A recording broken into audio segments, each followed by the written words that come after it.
Hello, and welcome to episode 9 of season 2 of Ludonarrative Dissidents. In this episode, we're going to be talking about initiative systems in role-playing games. And with me, as always, are my good friends and co-hosts, Greg Stolze and James Wallace. Hello to you both. Hey. Hello. Let's roll off to see who gets to talk first now.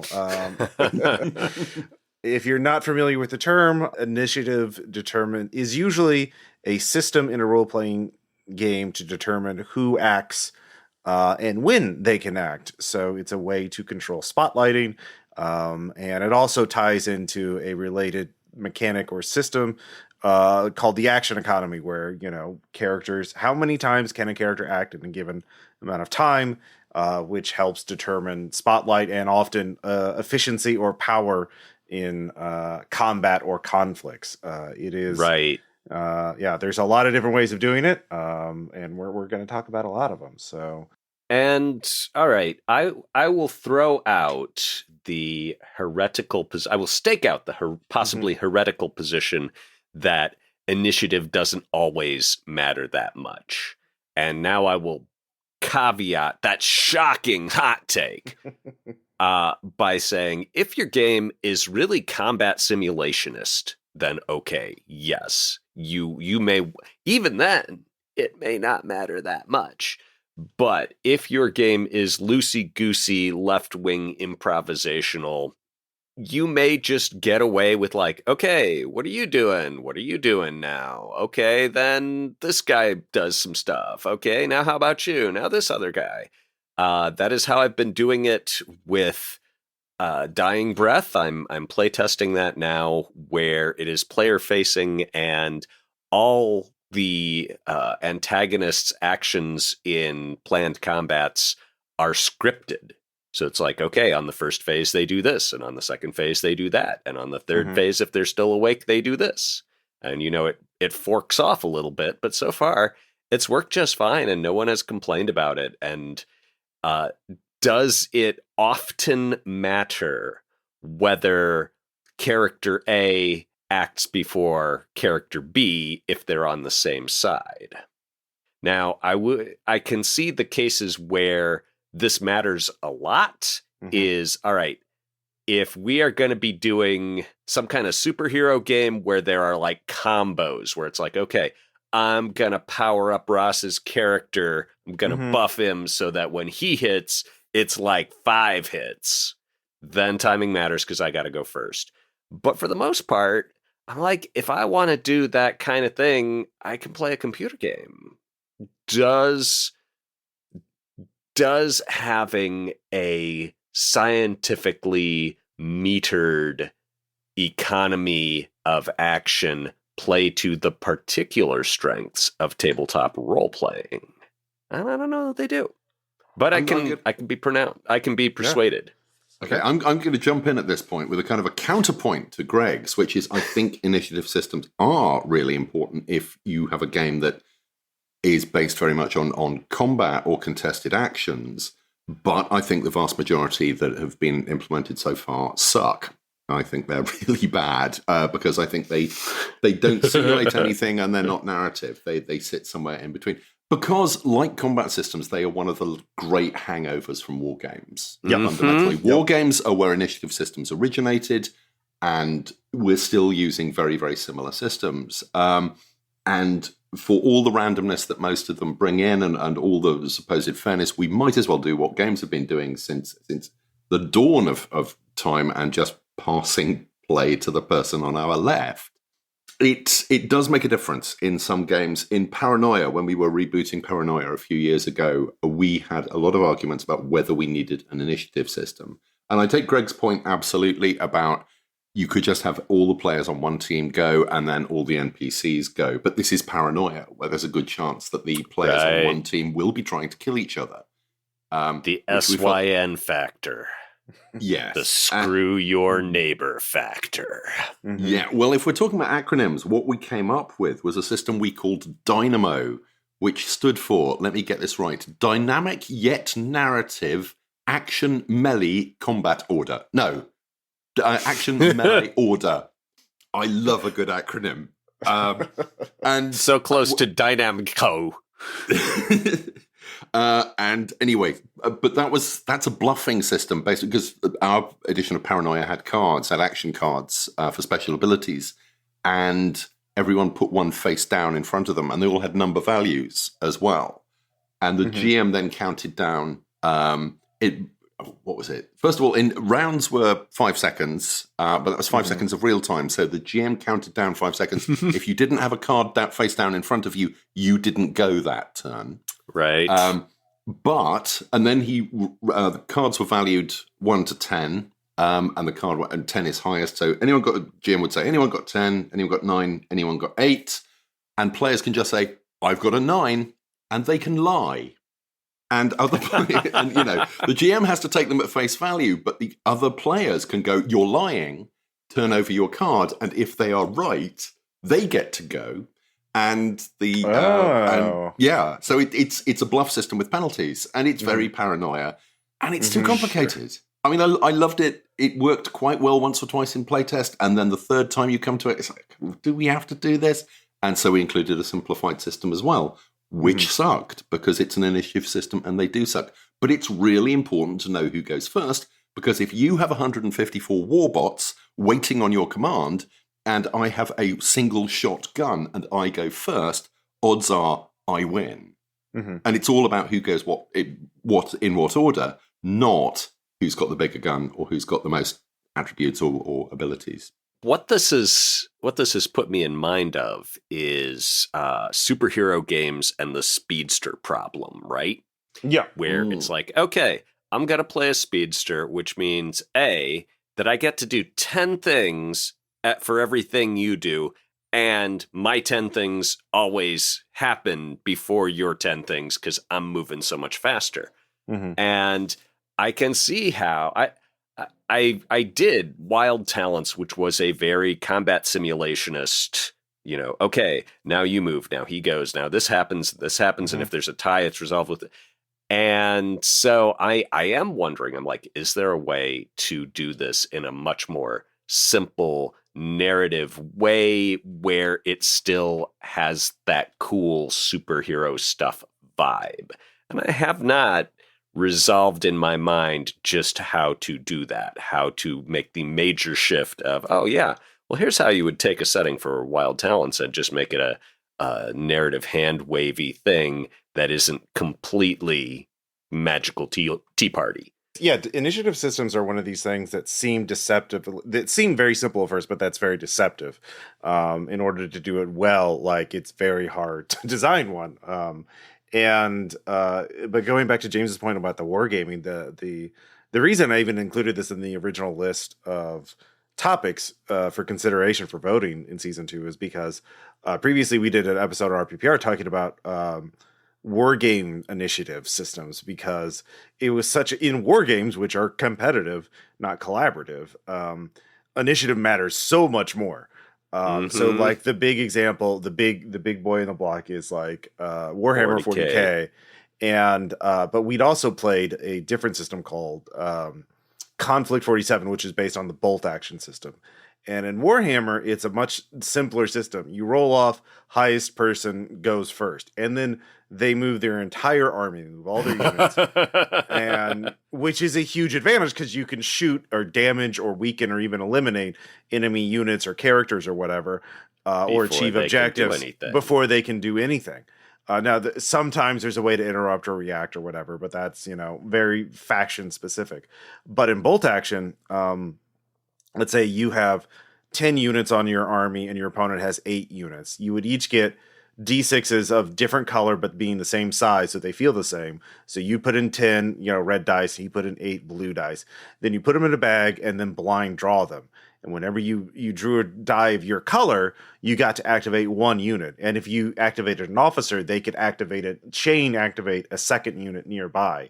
But so it was done per unit, and it was randomly determined which ones went first. So that made it a lot more interesting and a lot more strategic about who that powerful unit already activated. I don't have to worry about it for the rest of the turn. So I can. Okay, so you can only activate each unit one time. There are a couple of units that had specific abilities that allow them to activate more than once, but like even then it was random if they could actually activate that. Right, so it's the default. Yeah. Well, I mean, okay, in my mind, an initiative system, there is the bone simple standard initiative system is you have an initiative score, you go on that, okay? And that's like Delta Green. Like that's extremely predictable, and it's solid, and everyone knows where they stand.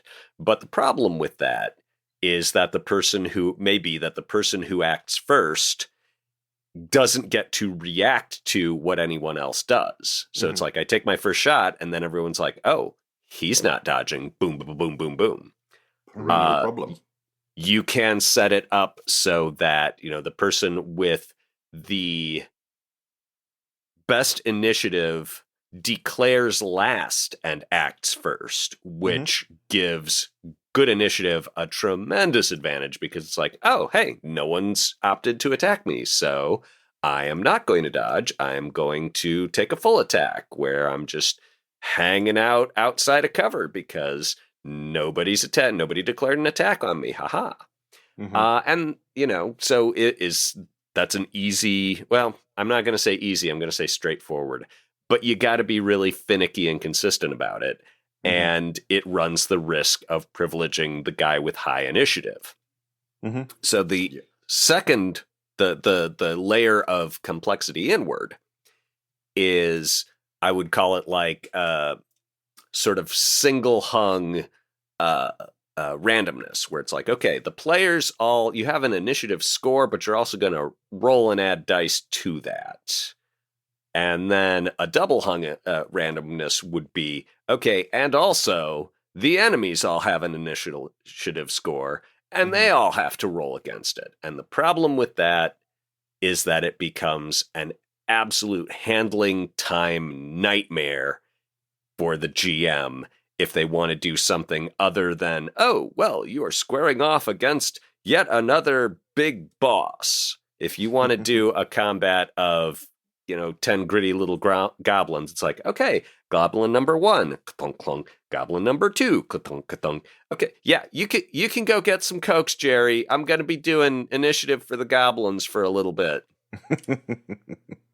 Yeah. And then there's the system that all the goblins would have exactly the same initiative, and that doesn't work either. That's not satisfying, and suddenly you've got this mass of goblins all acting as one. It doesn't feel dynamic. It feels like it's the D&D problem of essentially your numbers battling numbers rather than. If only there was some kind of extremely fast math handling device that could also depict these units. So I'm like, if I want to play something that feels like a computer game, I'll play a computer game because it will be a lot faster. Yeah, and this is, I talked briefly about war games. Character versus character war games were a relatively new innovation at the time role-playing games came along. One of the first, I don't believe it was the first, but one of the first was SPI's Sniper, which was early 70s, which was basically man versus man, I think originally in World War II. And they redeveloped it in the 80s and, in fact, did what is basically an Aliens as a grid war game. But that was unit versus unit as opposed to squad against squad or battalion against battalion or the standard fare of war games. And the way Sniper solved it was simultaneous movement in the same way that Diplomacy, the board game, had in the, I'm going to get this wrong, late 50s or early 60s, where everyone, essentially you decide your action and then everyone declares simultaneously, which strategically is great if what you're looking for is a strategic experience. But most role-playing games, the players would quite like a strategic experience, but in no way does it feel like the cut and thrust of actual combat. Most role-playing game systems are nothing like any actual form of combat. They can be fun, but they are, the one thing they're not is simulationist. Simply because you have multiple seconds to think about what you're doing, whereas in actual combat, it is split second and instinct. And anyone who's ever been in a combat, and thank God I've been in very few, you don't have time to think. You're just acting really the first thing that comes to mind, unless you're at a very high level and have been trained in this stuff. I would say unless you are at a meaningfully higher level than the person you're fighting. Oh yeah, it's all relative. Yes. Yeah. It's if they're really slow and sucky and have like 3 moves, then you only really need to have like 5. Mhm. But yeah, it's so okay. What we want from combat, from combat rules in our games, then, is we want it to be much, much, much slower than an actual contest, which would be just random wildness that you can barely remember later. Mhm. But we also want it to retain some of the feeling of that wild, out of control, too fast to think or react.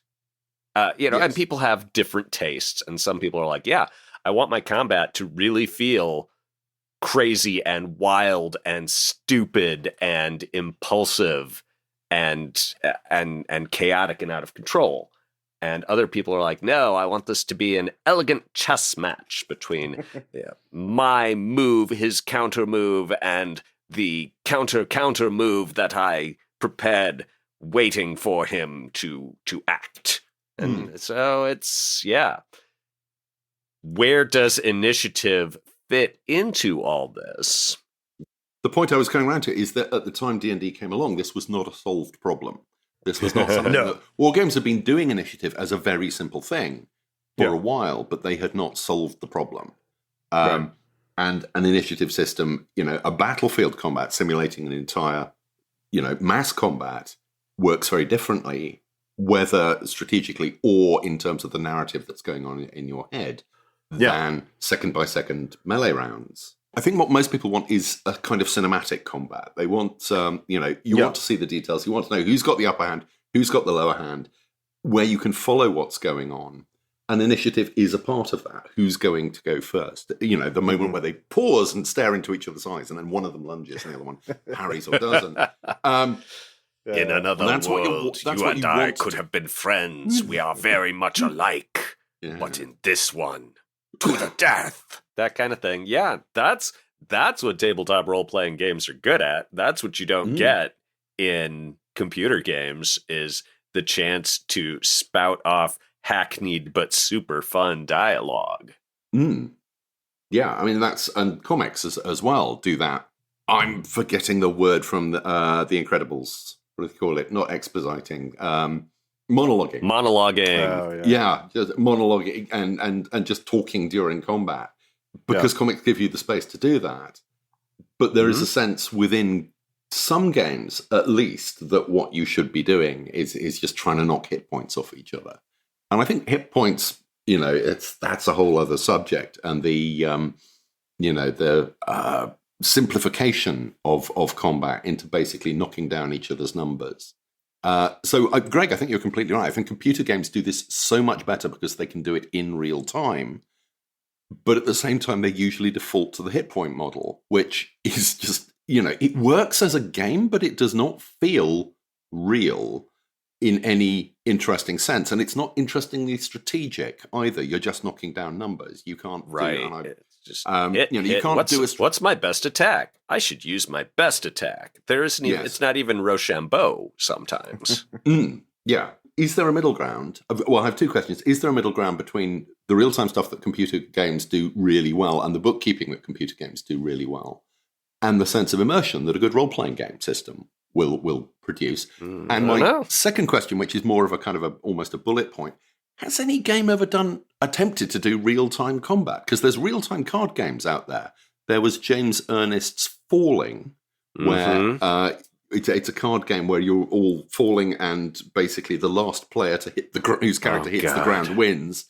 And there's Blink, which was, I can't remember where it came from originally. I think Out of the Box published it and sold it to Mattel, and then I think the rights went somewhere else. I think it might be a Knizia game, and it's an abstract, but it plays in real time. And then traditional card games like Racing Demon, there are games where it's about how quickly you can play the game. Has any role-playing game picked that up? Because I think if you wanted to do a kind of a fast, messy, unstructured combat. That could be really interesting and really fun for the right genre. Well, James, there's actually an entire category of this. They're called live action role playing games. Oh, and okay.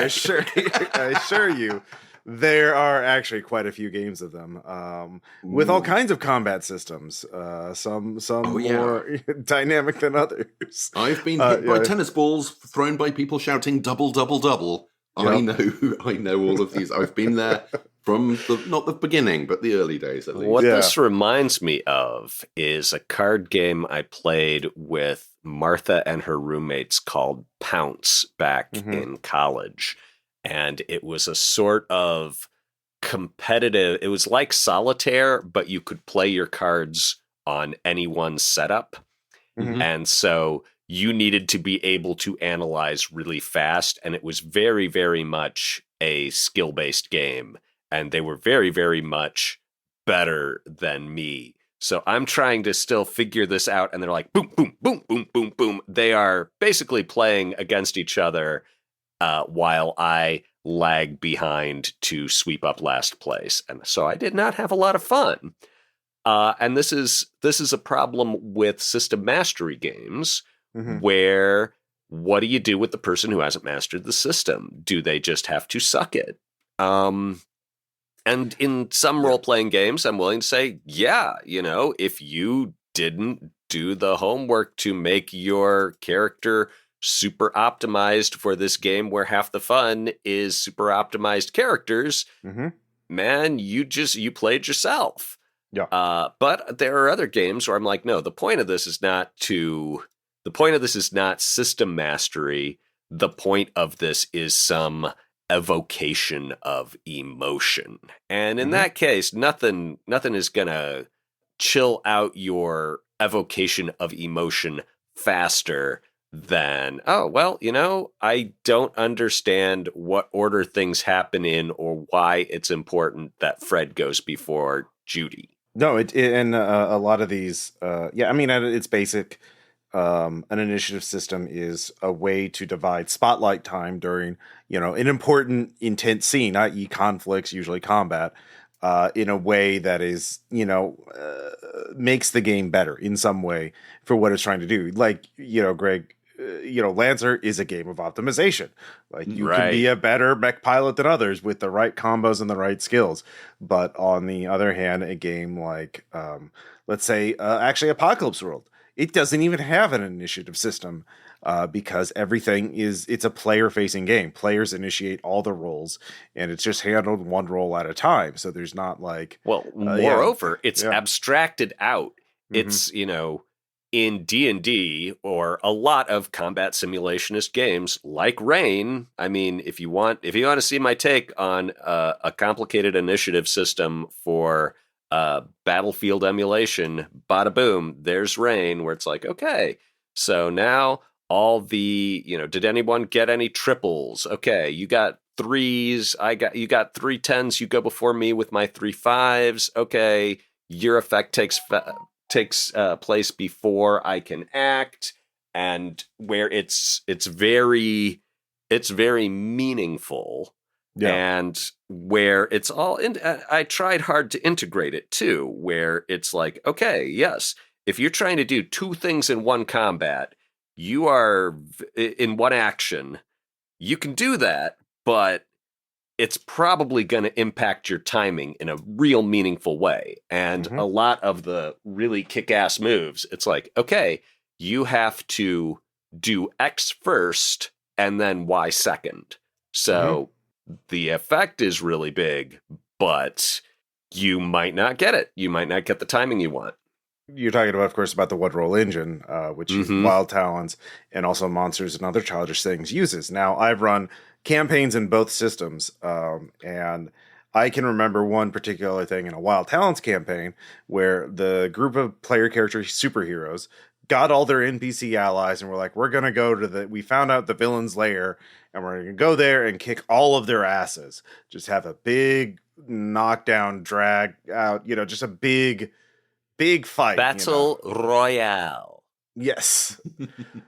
So initiative was actually a major part of this because, as you mentioned, you declare then you roll, and then the widest roll goes first, and then the next highest roll, and then the next highest roll. So I had to write down everyone's actions in order of them doing that, and then everyone rolled dice, and then I asked them what their dice were, and I wrote all that down, and then I had to look at, and then I had to roll for all the NPCs, and then I had to see who's had the highest width. Okay, this person's going to go first.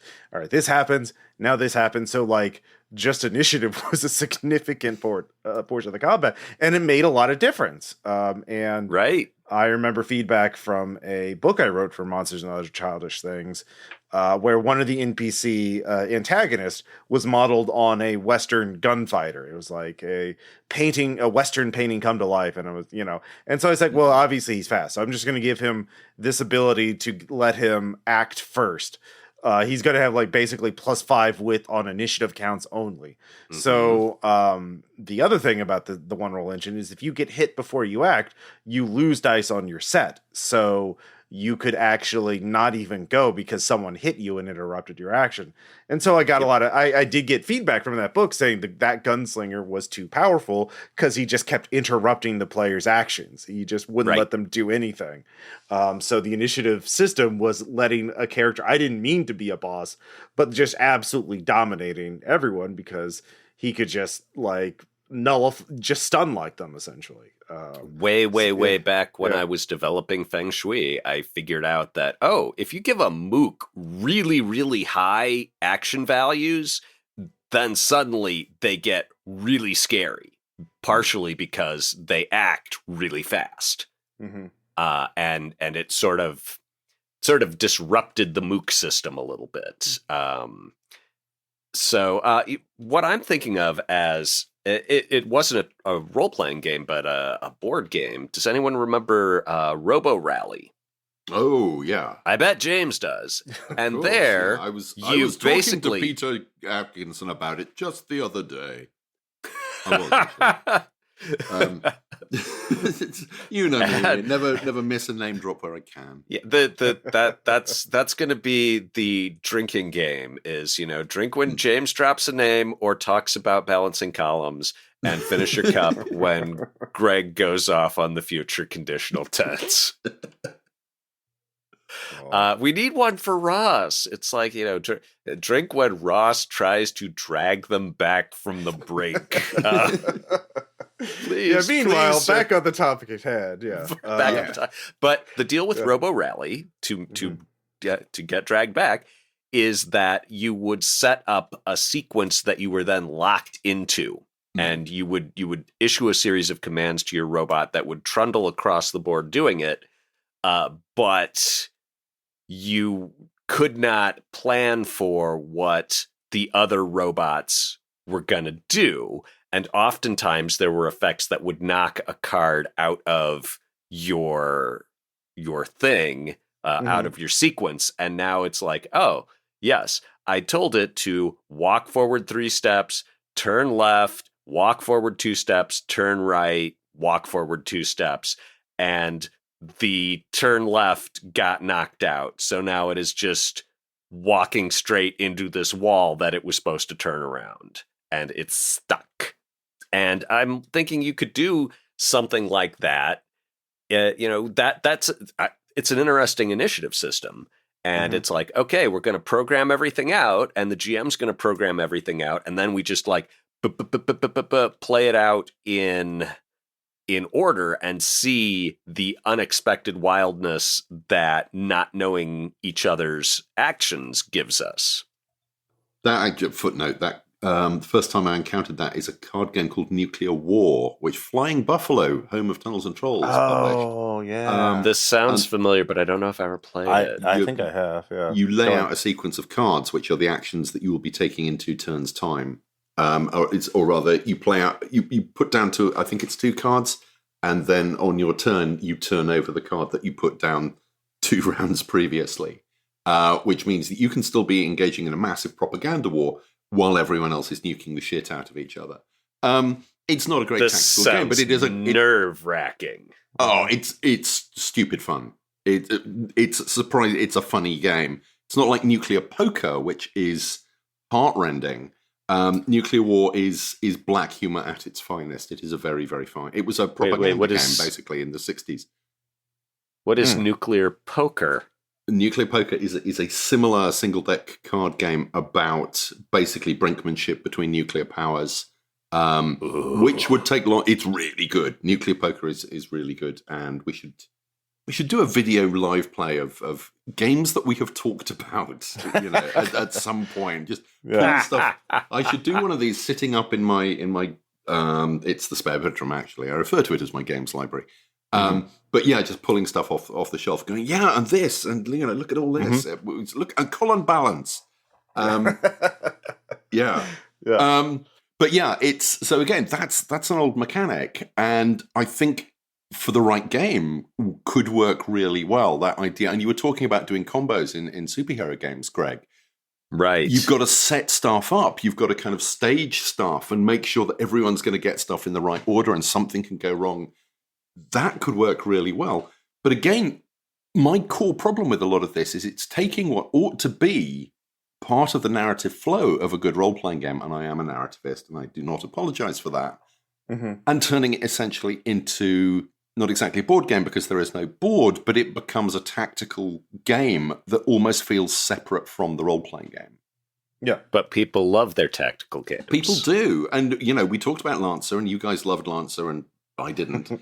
But, Lancer is a role-playing game built around its combat system, fundamentally. The whole game is big robots slugging the crap out of each other, and it works on that level brilliantly. People do really, really like that. And, even a combat system as simplistic as early versions of D&D or AD&D, where it was just you were rolling a D6 for initiative. I don't think there was even any attribute adds, any stat adds. I think it was just D6 for initiative, or it could have been D10. It's been a while. And then D20 to hit, plus a few adds, and then rolling for damage. And it really was as simple as that. And we were satisfied with that for hours and hours. There is something that works about role-playing game combat, despite the fact that, mechanically speaking, it's often simplistic and quite horrible, and feels completely at odds with the rest of the experience. But then, as I was saying, combat does feel at odds with real life, whether it's in a movie, because you go into a combat sequence, the editing style will change, the music tempo will change, everything changes. You do feel like you're in a separate kind of bubble while the combat is going on. And I think possibly that's why role-playing game combat does work. But at the same time, it doesn't excuse it being as long and as cumbersome as it often is.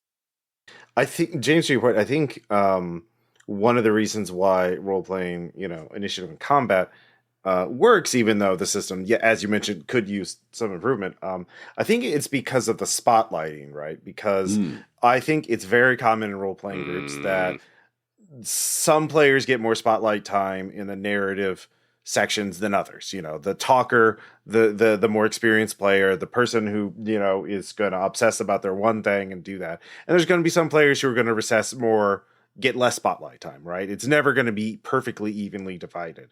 I will argue that that's okay, that there is a subset of players who don't want as much spotlight time, who are happy just being these are taciturn people who happen to want to play story games with their friends. Sure. But not always, but the thing about combat is that everyone gets to act, usually, unless something specifically has happened to your character. They're knocked out or, paralyzed or whatever. So everyone gets a turn in spotlight. Everyone does something to contribute. And so I think that's one of the reasons why it's stuck around, is it's a way to ensure that at least everyone gets some spotlight time, because we've all played in games where, if there wasn't combat, there would be a player who would just sit there the entire time and do nothing because somebody the GM was not doing their job of, making sure everybody was having fun or doing spotlight, but it's something. It's yeah. Okay. Well, something that has occurred to me on occasion, I think about Crouching Tiger, Hidden Dragon, right? And a very fight-intensive movie. And I think about the scene where the two women are fighting in the dojo, right? with what's her name from Everywhere All at Once, Michelle Michelle Yeoh. Yeoh. where Michelle Yeoh keeps trying to pick up the weapon that will work, trying to figure, has to try all these different weapons. And I'm like, this is almost all blocking. And it's a really cool fight scene where everyone just blocks all the time. And in role-playing games, blocking is the most boring thing you can do. It's usually a bullshit option, and it's usually a bad option or a suboptimal option by design, because combats that are all I block, I dodge, I block, last forever and drag out, and you get the 20 minutes of fun spread out over 4 hours problem. Mm-hmm. So, can initiative be used to address that? When James was talking about, wanting really fast, just like bap initiative, to me, yeah, I think cards is the way to do that. Dice just have an innate handling time, and I love them, and they are wild and chaotic. But if you want to have that snap of action, reaction, react, you're going to be doing cards throwing down. And the way you can make that function is just like, oh, yeah, you only have so many cards. Okay. Here's the calm phase of combat where you get your cards ready and see what 5 you've drawn. And now we're all just going to bap, and throw them down and see what happens. And then we'll resolve that. If you did it in order, like this, I'm free associating here, but okay. So you have something where you would need to know whose card it was. So they'd have different colored backs and, different particular actions.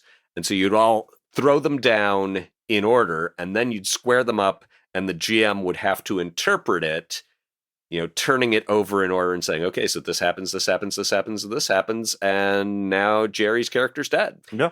I feel like there's something there that could work really excitingly and interestingly, but that it's very, very different from what's cool about most role-playing game combat. And I think part of what's really cool about most role-playing game combat is the descriptions. Because if it is just, I hit for 5 hit points of damage, it does become very dry and mathematical quickly.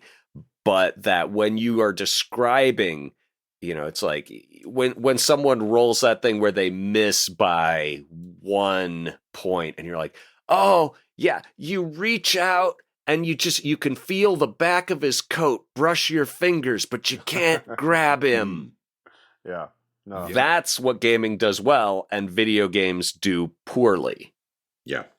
Yeah, and it's worth saying there's no one-size-fits-all solution for this. Every game is trying to create a different feel. It's trying to emulate a different genre of fiction. But we were talking about cards, and something was niggling in my mind. And this is a game I've talked about previously. Paulie Kidd's Lace and Steel from the late 80s. A game that set in, it's the Three Musketeers with centaurs and satyrs and fairies, and it's berserk fun. It is ridiculously cheap on drive-thru. If you haven't bought it already, go and buy it. But it uses a card deck system for its 2 combat systems, and it has 2. One is for rapier fencing because it's the Three Musketeers, and the other is for duels of wit and repartee, which uses exactly the same system, which is great. But the system it uses there is a kind of a sword fencing one, where it's not just bash, bash, bash. I try and hit you and then you try and hit me. It's like, no, I am pressing my attack and you are defending until you can play a card where you turn my attack and now you are attacking, bash, bash, bash, and I am defending. And it's got that back and forth in the same, like breaking a serve in tennis. And it really feels like a sword fight. It really captures that, and it is fast and dynamic. It's a little bit too numerical, but this was the late 80s. It gets a left for that. This is cards. This is cards. And it feels like, you have these resources, and your timing. It's not real time. It's not that kind of thing. But at what point do you go in with the heavy attack? At what point, knowing that you it's easier to parry that one. But have you drained your opponent? Have you forced them down to their last good card? It's great. It is not one of the great combat games, but it's not meant to be a standalone game. It recognizes that it's a subset of the greater role-playing experience. You don't play the game in order to have combat, but when combat comes up, it feels different. It feels very alive on the table. Wow. And I played a fantastic, many years ago, fantastic campaign of Mace and Steel. I still think it's the best Three Musketeers-esque game out there. Dang. I will, you have mentioned it before. I do remember it. I can't remember if I actually bought it. I was getting it confused with another one you were talking about that was some massive multiplayer thing that they ran at conventions. That's On Guard, yeah. Yeah. How could I have gotten those confused? On Guard does not have it's basic. That's a simultaneous action game. Everyone puts in their actions and then they're all resolved simultaneously. But then your actions are basically, what are you doing this week? It's not. There's no detail in it. Okay. But you can challenge someone to a duel, and I've only ever played it being computer moderated.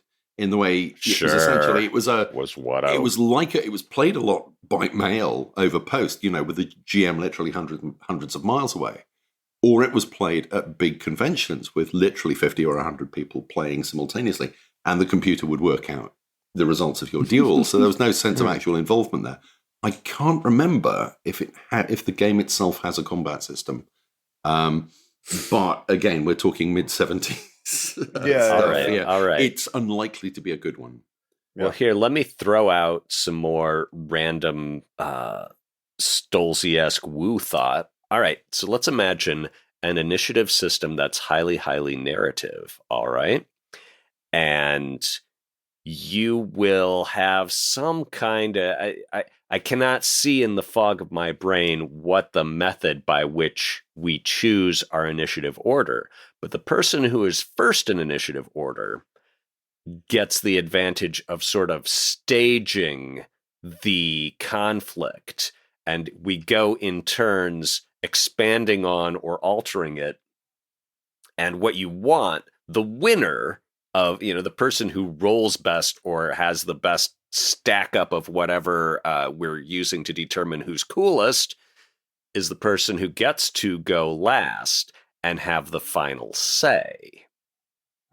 So how would you work that? I mean, you'd have to put rails around it where it's like you can't just at the end say, and then I behead all the other combatants. It needs to be like, okay, the roll determines that Ross is going to go first, and James is going to go second, and Greg's going to go third, and that two of the enemy are going to die.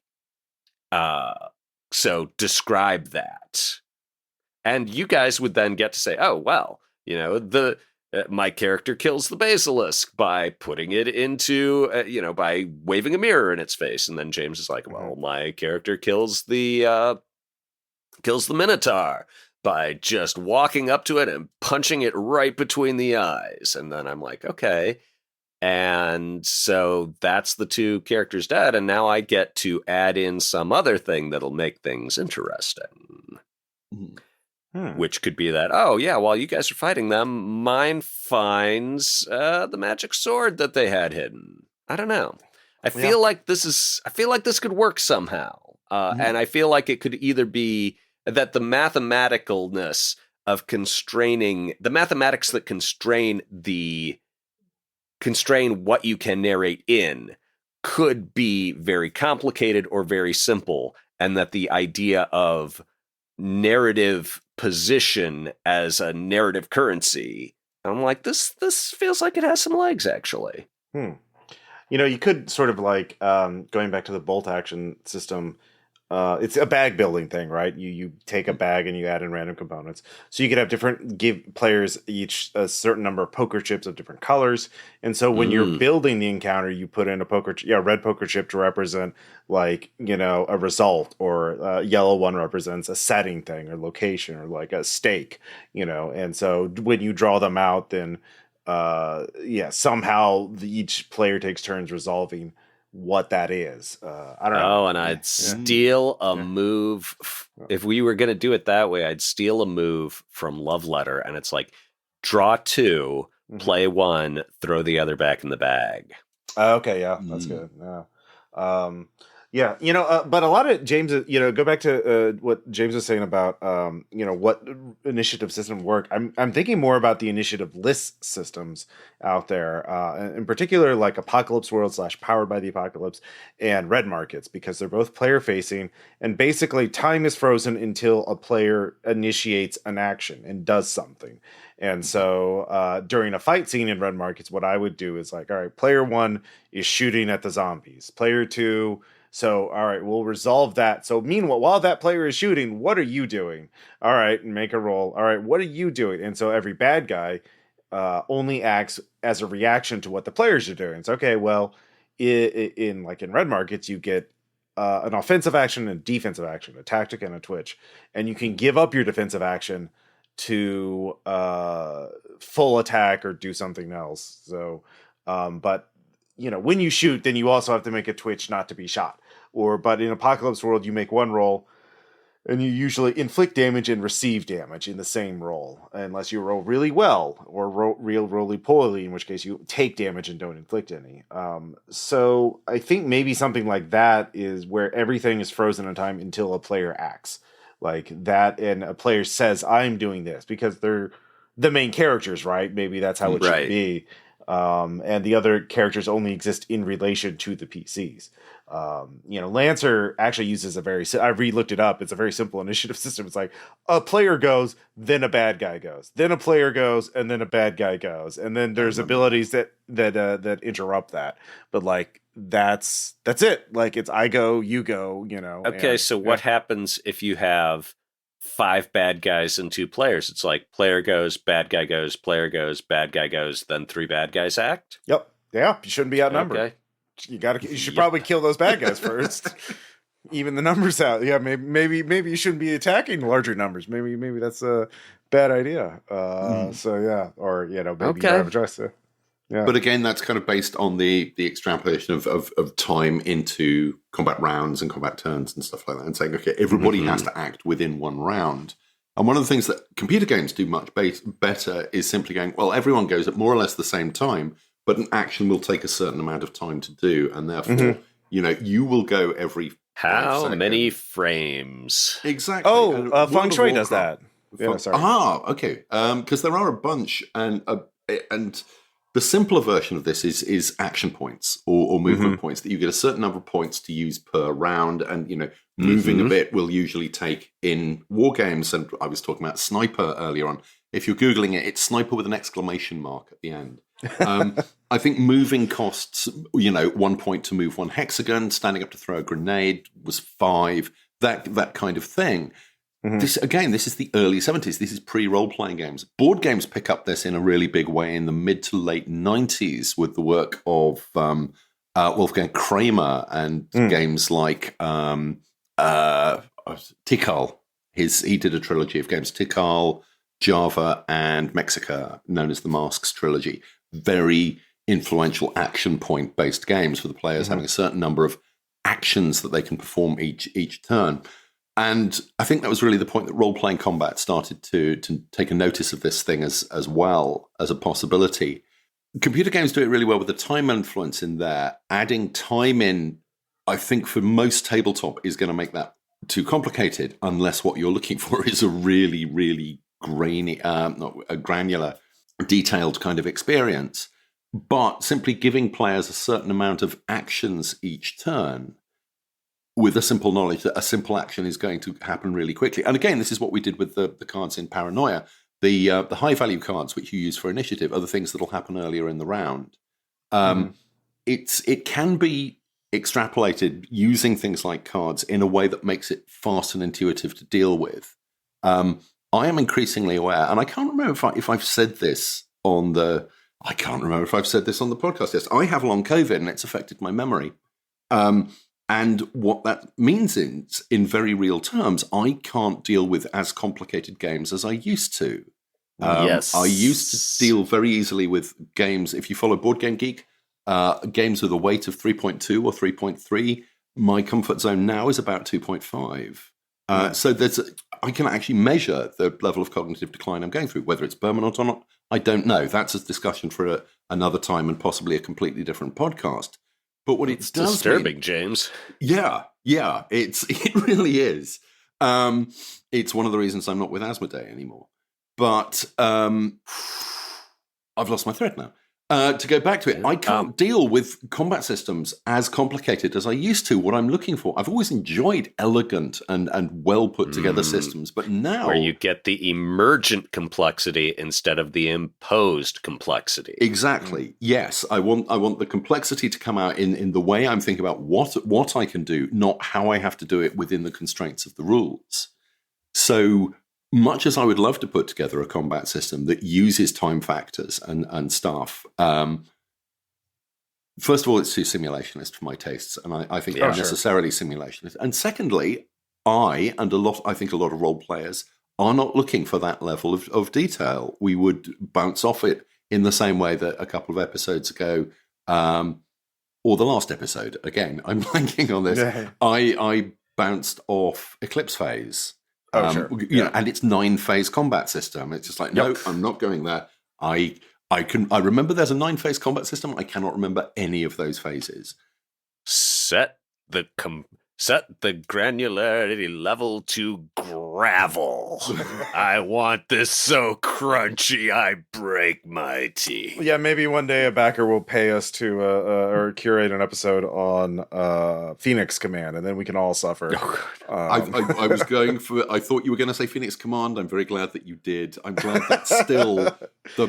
I was going to. Is it the high watermark or the low watermark for game mechanical complexity in games? But it can be both, you know, in different ways. It all depends on your point of view. Like some people really dug it. I mean, no other game has. I don't think there were many of them, but windage and like having your shot affected by what angle of the hill or incline you're standing on come into factor of your shooting accuracy is something to be marveled at, even if it's yeah. Oh yeah. Yeah. You know, I'm glad there are people out there who enjoy that kind of thing. I'm glad I don't game with any of them regularly. To explain the feng shui shot clock system, it's everyone rolls and has stats to determine how many, you know, points of shots basically they have in the combat round. And we'll just say like 50. And so 50 is the highest number. So the character with 50 does something. We'll say, you know, attack a bad guy, and that takes 10 points off. And then the next person has 45, and so they would act, and that takes them 6 to do their action. So then we go down so that would be 40 and 39, reducing their scores by. And so the 40 would go next, and the 39 would go next. You know, if it was just a duel between those two. And so longer, more complicated actions use more of their shots.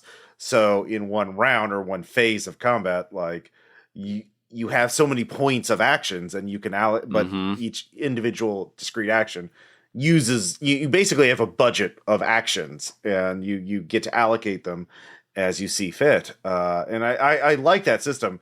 It is slow and feng shui, but feng shui, even though it's a game of blistering hot action, you know, cinematic combat, but like in order to do that, it has to be slow because you have to describe the location in detail, the characters, their weapons, and also then everyone has to narrate what their characters are doing. And the whole point is to narrate what cool stunts you're doing as you are taking out bad guys and flipping around and saying one-liners and whatnot. And so it's slow. This is the paradox that blistering hot action takes more time to something that feels really fast and involved takes more time than something that where you're just like, you know, we're gonna make one roll for the whole combat, and our team rolled better. Hey, look at that, we won the combat. Rain, like you won the battle, good job. Let's move on.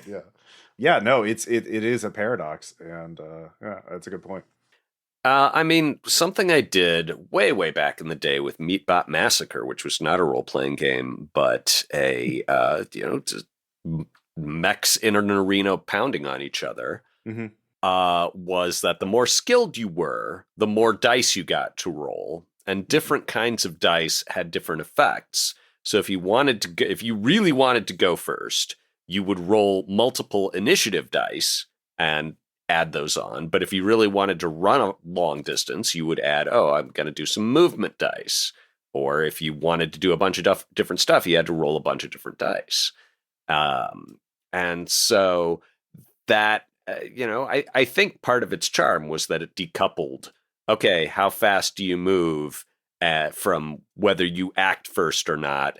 And also that a lot of what was going on with do you act first or not was how much are you willing to pay to act first?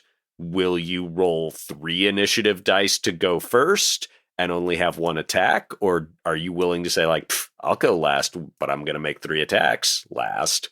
Mm-hmm. Yeah. So you better take me out. Yeah, exactly. Yeah, that's nice. And I think that would work very well with a movement point system if you allowed people to allocate some of those action point system. Sorry, Sniper calls the movement points. Not that I went upstairs to my spare bedroom and dug out my copy of Sniper Bug Hunter just to catch up on this. Yeah. If you allow people to allocate some of their action points into initiative points for where they go, for going first or where they go in the round, I think that could work really nicely in a really interesting way on a tactical but not too tactical system. And yet, I can't think of a game that does something as simple as that. I like the sound of what you're talking about, Greg, but as you say, combat was that game, basically. It was all about combat, and there's loads of dice built in on top of it. Yeah, simple, elegant systems. I mean, initiative systems are kind of the ugly stepchild. They're kind of nobody gets excited about initiative systems. Nobody goes, oh, this game's got really cool initiative. Mostly reviewers, because I've been Googling initiative systems quite a lot, mostly reviewers don't talk about it. It's just kind of there. It's like your lymph nodes, right? Yeah. You have lymph nodes, and when something goes wrong with your lymph nodes, it's annoying, but nobody talks about them or is like, oh, you know what I got? I've been working out my lymph nodes. They're really shredded now. I got so much lymph coursing through my nodes. Yeah, exactly. It's kind of, and I think in a lot of designers' minds, and again, thinking back to the Paranoia design process, it was slightly, we had the combat system and initiative was slightly kind of, we had the big argument about whether we needed it at all. And it felt slightly tacked on. And I think in a lot of games, it does feel slightly tacked on because designers go, we've got to do something. It doesn't feel properly integrated alongside the rest of the combat system. And I'm very happy for people to come up with counterexamples where it is, it really feels like part and parcel of the whole thing, and it's properly part of the, and your consideration when you go into a game. Because starting with D&D, you do initiative and then you do the combat. It's one and then the other. It's not. You don't think of them as part of the whole. And the question is, okay, do you do it one time for the whole combat, or do you do it one time for each combat round? And or one time. How is that different? Party, what does one time for the evening? There are games that you just roll initiative once for the session. It's you're having a good day. Wow. You'll be going first most of the combats this time. See, that breaks my immersion. There it goes. I can't think of one sort of subset of RPG where initiative would be like a central feature of the system and a highlight of the game mechanics, because it's the whole point. That would be like a Wild West RPG, because the whole point is who draws first and shoots the other guy. The duel. So the one example I can think of is Aces and Eights from Kinzer & Company, which is Aces and Eights Shattered Frontier. I'm just quoting from an RPG Net review. The initiative system works without rounds as a count up that tracks a difference in speeds of a tenth of a second. Even though tenths of a second are modeled, combat flies fast when compared to any other RPG. This is because not every tenth of a second sees a new action resolve. It takes me half a second to draw my pistol, another half a second to point it at the bandit. Nothing needs to be rolled for the first 10 counts. The bandit, being a tenth of a second faster, perhaps pulls the trigger before mine, resulting in a truly hair-raising to hit roll. And then like they have a very like a shot clock system for like the silhouette of the person you're shooting at.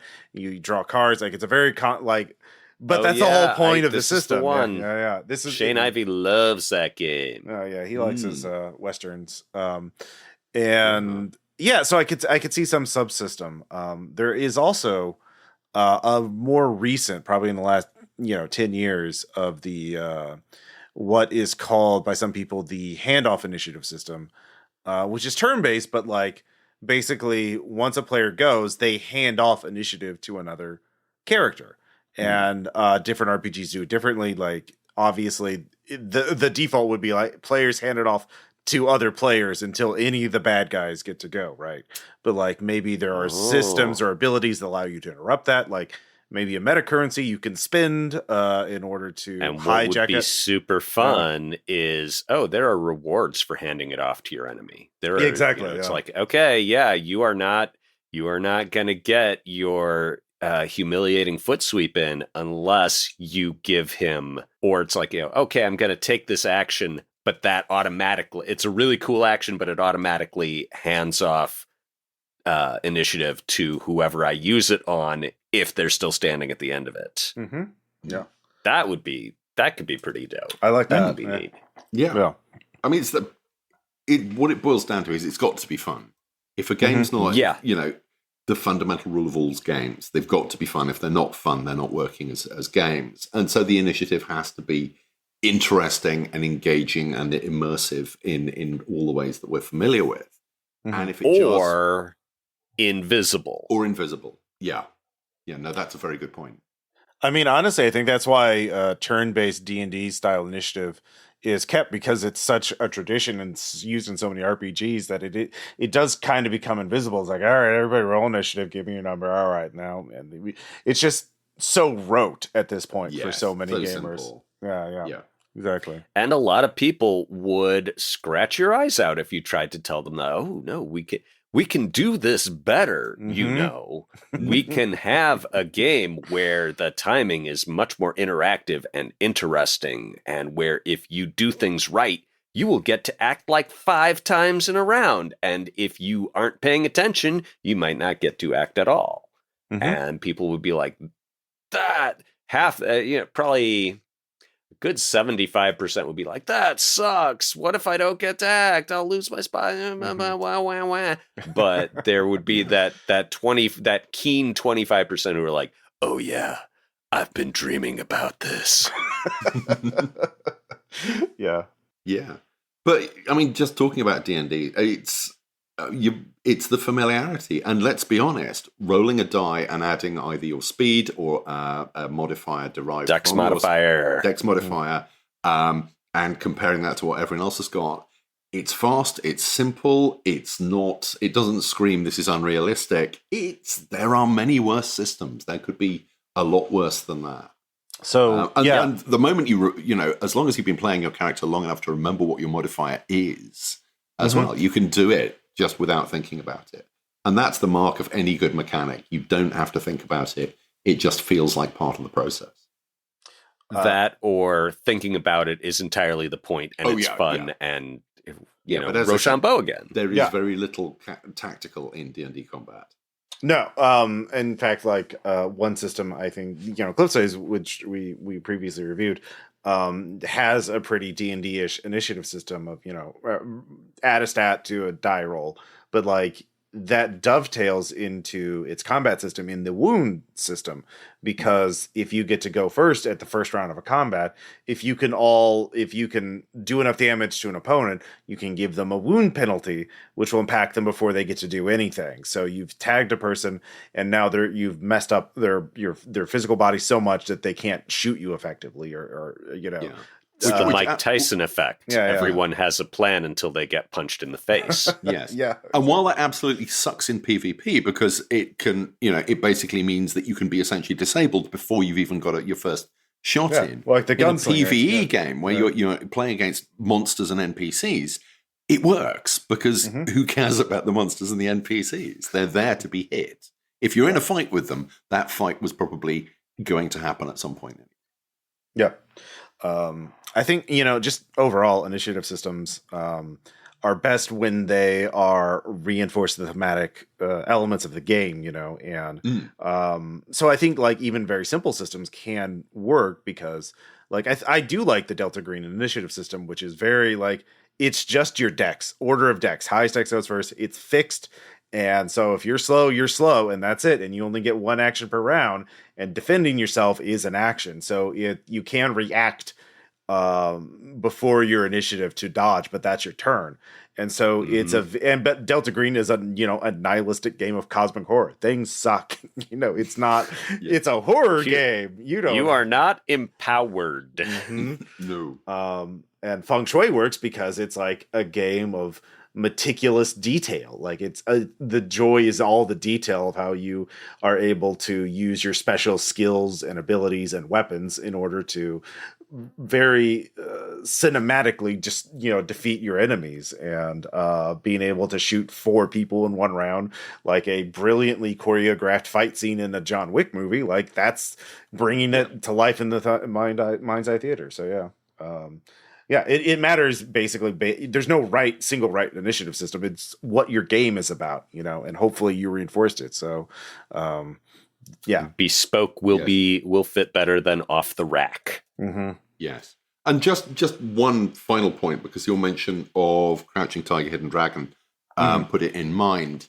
When I think about combat, the kind of combat I would love to emulate in a role-playing game is the sword duel from the Princess Bride on top of the cliff, or any of the combats from Hero, if you've seen Jet Li's Hero, which is the most beautiful wire-fu wuxia movie that you will ever see. It's just, it's so good that all the fights are directed that?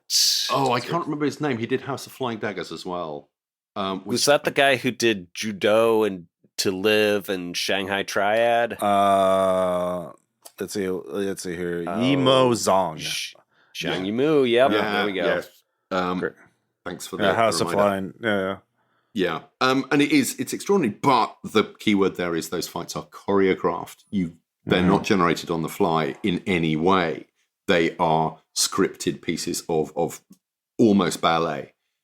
And Greg, you were talking about computer games. Computer games cannot generate that kind of beauty within a combat scene. They can do some fine moments, but they can't string them together to create something of beauty. Role-playing games can't either, and I don't think we should try, because I don't think that's where our strengths are.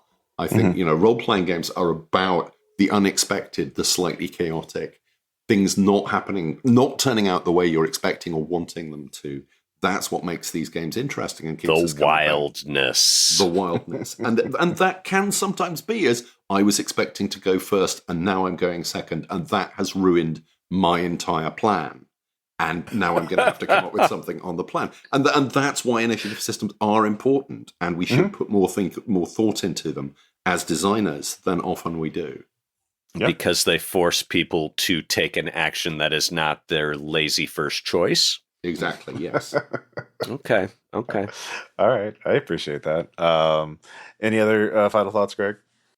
No, not really. I'm just, I'm trying to think about what would be a really cool initiative system now. And I'm sure that sometime in the next 3 weeks, I will wake up at 3 a.m. thinking, oh, what if we did X? Well, let me plan in the bag building thing, because again, I just think bag building is an underutilized mechanic for role-playing games. So I can really see it. I mean, and my thought with bag building is, I want it to be like random and gritty, where it's like we're not going to sell you a bunch of different stuff to stick in your bag. You're going to bring in an object that means something to your character. So it's like there's a quarter and a Matchbox car And although then you'd be able to feel what it was, wouldn't you? Well, if you use different color poker chips, that's sort of like the default for doing a bag building. Yeah. If you want it to be, But then I you only just have like 4 or the 5 idea colors. of reaching in and you're like, oh, hey, I got a die, a Matchbox car, and a pill. Yeah, no, I mean for a more story game, then that's the fun of it, isn't it? Yeah. Yeah. The way to do that would bizarrely, I am literally working on a game that uses a similar mechanic, not for initiative, but for a different kind of resolution, not dissimilar to that at all. Man, imagine if you had no idea what was in the bag. Yeah.